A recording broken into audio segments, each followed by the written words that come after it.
Welcome to this episode of Hampton Roads Business Live. Today our guest is Ann Perkins from the American Parkinson's Disease Association Hampton Roads chapter. And welcome, Ann. Thank you very much. Glad to be here. Yeah. And tell us to begin with, what is Parkinson's disease? I think a lot of us have heard maybe about Michael J. Fox or maybe Muhammad Ali that has Parkinson's, but we really don't know exactly what it is, and a lot of people don't. That's a good point, Rory. I mean, Parkinson's is equal with Michael J. Fox and Muhammad Ali. I think we all think, as I'm tremoring now, that that's the only condition Parkinson's holds. Right. We think of older people who are walking around shaking and we go, oh, they've got Parkinson's. What they don't realize is only 20% of the Parkinson's population has tremors. The biggest cardinal signs are stiffness, where your hand is so stiff it won't move, or your walk is so stiff you stop walking and you can't walk any further. You stiffen up. Right. Slowness of movement. You know, I could be 40 years old and I could be walking like I'm 100. Right. And so rigidity, slowness, and balance. Balance is the key issue because as you get older, balance becomes a problem anyway. So if you can imagine adding that to the host of problems that double the balance effect. Right. So, now, I know that Parkinson's, people with Parkinson's, they're all different, a little different. The symptoms manifest in different ways with different people and at different speeds. At least that's what I've noticed. Well, that's what makes it so unique. I mean, I've studied it now for over 10 years. I've been diagnosed 13 years ago.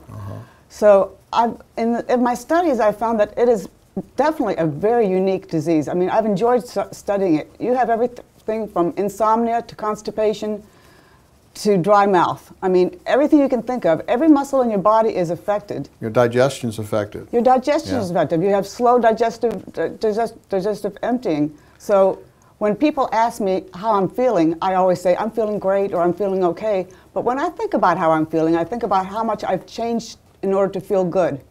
Right. The blouse I'm wearing underneath the poncho comes off with Velcro. When I brush my teeth in the morning, I use an electric brush because it's easier to manipulate. Dexterity is wiped out when you have Parkinson's. Right.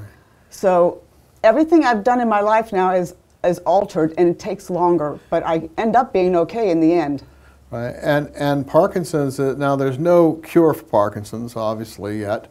They're working on it. It strikes. You never know who is going to strike, really, but do they know causes for Parkinson's or what they think might be causes or clues?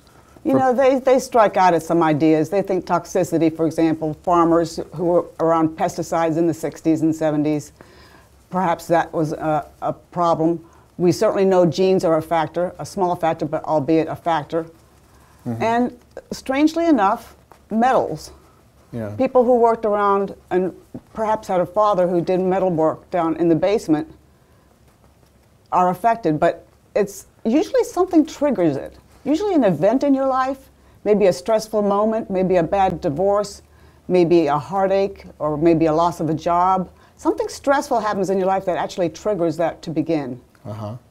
And so you just never know who it's going to hit. I Right. mean, you know, and that's the bottom line. So it could be one of your family members. Okay. So what is on the new frontiers that they're working on? What is some of the research that you've heard about that sounds promising? Any research is promising, but sometimes there's some developments that say, well, that's pretty interesting.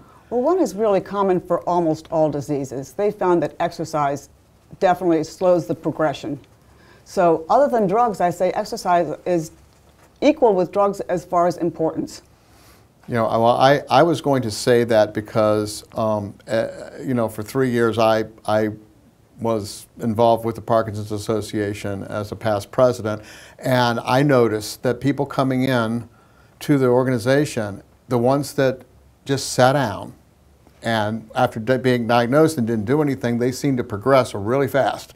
And the ones that were active and stayed going and all, it was much slower. So I've seen that myself. But I noticed here just recently in the news, and we didn't talk about this, so I don't know if you know, any more than I do about it. But I saw recently in the news that Michael J. Fox was coming back to TV, and that he attributed that to some adjustments in his medication that allowed him to act, because the times he's been on, he's acting is much better than before.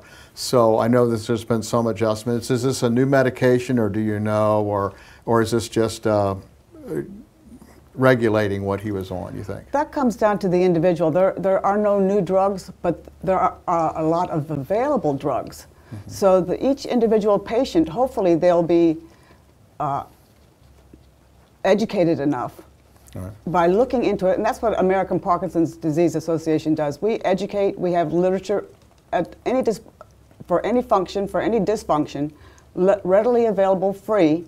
Mm-hmm. And I find that most people have two concepts in life. They either are sit back and take whatever is given me and I'm not going to do anything about it, or they're proactive. Proactive includes Michael J. Fox, who said, I'm not satisfied with this drug I'm on. I'm going to go back to my neurologist and tell them, give me something else, change my dosage.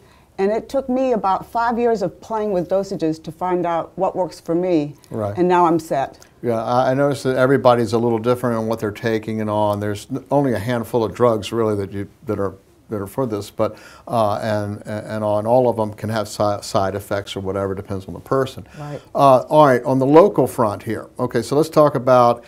I know you just finished a walkathon. Right. And that money goes to research. Yes. And that goes.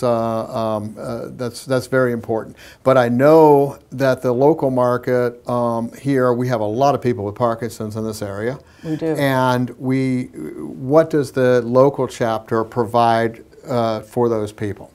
Well, we have grown exponentially. We started 12 years ago just as a small group of people wanting to have support groups.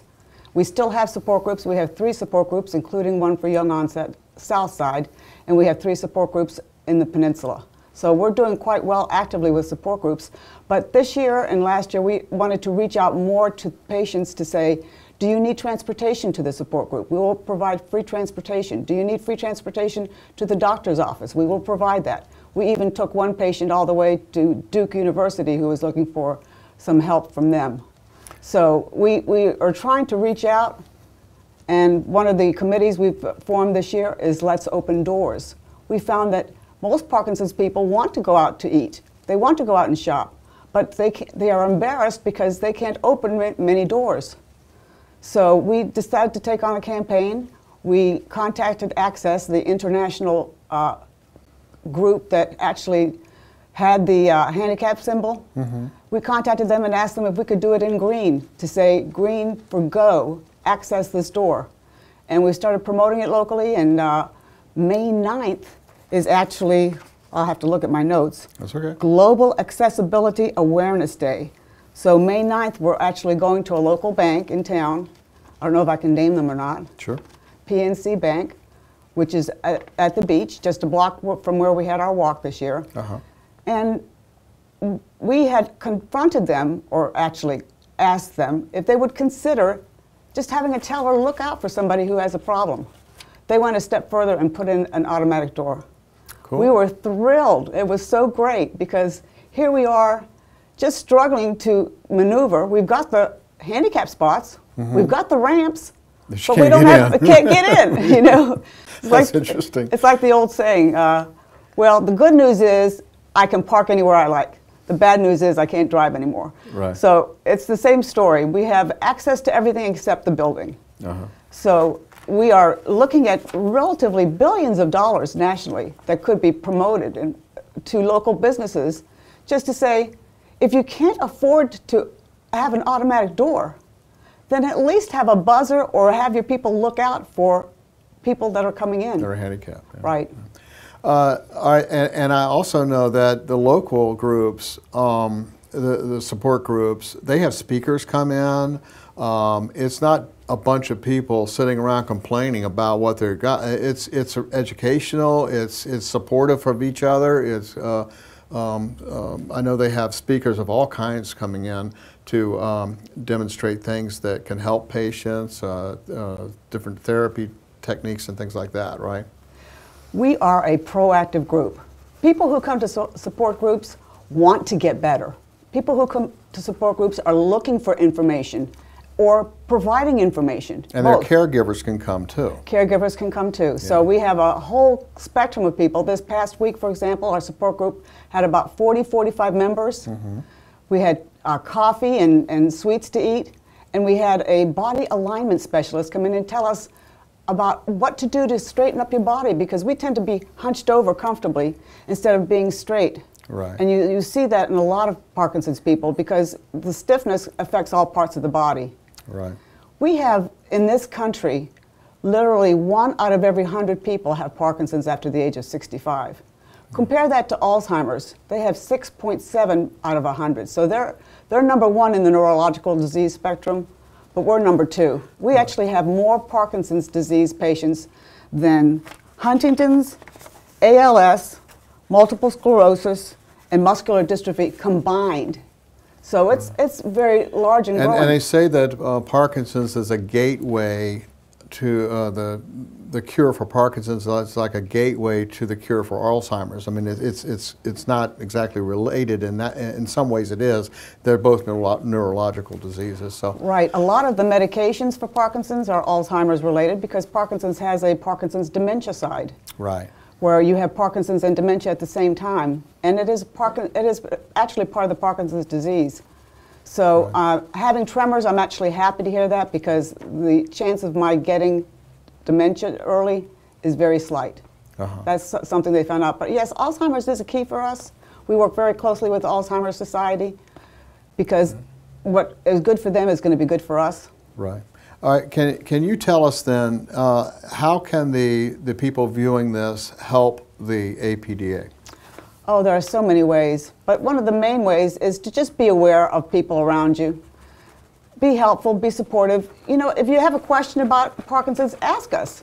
We're happy to give you any information you need. Instead of being maybe leery of us or concerned about approaching us or approaching the topic. Ask us. We've learned all this stuff so we can share it with you. Mm-hmm. The other way is become a member of the board. We are looking right now for a new treasurer and a new president. Mm-hmm. I'm asking anyone who knows a banker, an accountant, maybe someone who has been on a board before, to consider becoming a board member and helping us out. The Let's Open Doors Committee needs some more committee members. So we're always looking for people, family and friends of Parkinson's, who say, what can I do for my family member? Well, here's what you can do. You can become actively involved. Right. It really makes you feel like you're grabbing hold of something and you're empowering yourself. Right. Because you can now say to your cousin or your sister, I'm doing this because you have honored me. You have, and I'm honoring you back. Right, and it makes you feel good to be able to support something like this. It's a very worthy cause, and it relies on the community support and all to keep these support groups and all running locally. And of course, the walkathon, which is in April every year, that money is research money. All right, and the other any other donations that you would receive and everything can go to the local, helping the local community. That's right. We all know that April is Parkinson's Awareness Month, because that's the month that James Parkinson, who discovered Parkinson's, although it was discovered years ago before that, in China and in 4700 BC, they already talked, or AD, they already talked about people with shaking palsy. So Parkinson developed it, though, and he didn't even know it was named after him upon his death. But we always do a walk in April, and we actually have a walk and a educational forum at the same time. We have tents set up with Ask the Experts, where we have physical therapists, Parkinson's disease specialists, neurologists, and people of that nature who come and are ready to answer any questions you have free of charge. Right. So we do a lot. Yeah, and it is a worthy cause, and I would encourage anybody that has some free time and would like to check into this cause, give them a call. The contact information is at the bottom of this page, and if you feel like you may want to serve on the board, that's great. You meet like once a month, Is that correct? We meet once a month, but we teleconference 6 months out of the year. So, Okay. when the walk is coming closer, we tend to meet more. And I'd also like to plug the Third World Parkinson Congress. I'm going to Montreal in October to be there for it. It is the entire world coming together for Parkinson's, and it's an awesome experience of education and fun. Okay, well, great. Well, I really appreciate you being here today. And like I said, if you can help, if you'd like to donate, this is a good cause to check out, and I'm sure they could certainly use your help. And the contact information is at the bottom of the screen. Thank you very much. Thank you for Appreciate coming it, in. Rory. All right.